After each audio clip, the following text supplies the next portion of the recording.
With this launch on the campaign to protect children online, the informal systems have very important role to play, and here I'm referring to the cybers, cafes around, and institutions that are really community-based organizations that are playing some role in this.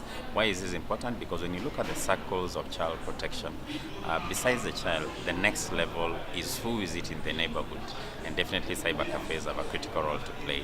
So one of the things we want them to be familiar with is to do a proactive role of gagging or making sure that no one is watching pornography. We heard earlier on from children that what happens when I go and I'm trying to get access to educational information, yet an adult in the cyber cafe is looking at pornographic material. It's up to the cyber cafe to have a proactive role and being able to put limits on what one can be able to watch within such. So we hope they'll be able to play a role in reporting and also being able to look at even what the children themselves are looking at and guide them appropriately.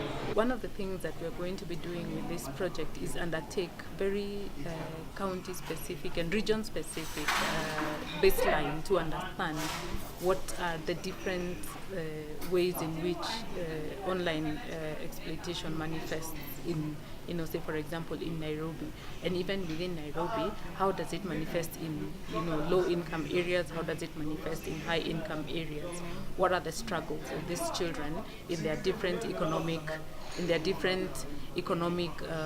backgrounds, so that as we embark on implementing this project, we have very context-specific information. So what will still be contributing to the body of research and knowledge on online sexual exploitation is the baseline information that we will collect at the beginning of the project. So from that, we are able to design very specific targeted messages and programs for children and their parents, and again, we're very keen to look at private sector.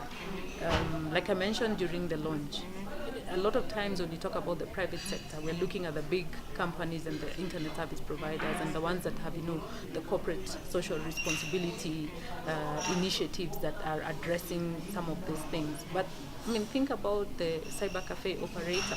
Is he also not a private investor, so to speak? So how do we then engage those ones? It's also talking to those ones and finding out what motivates them to create that environment where children can actually be exploited. Maybe they don't know, or they know, but they don't think it's a wrong thing. They're thinking they're helping this child to actually make some money, but is it really helping that child? So creating that responsibility within the private sector, whether formal or informal, is definitely something that we have to do.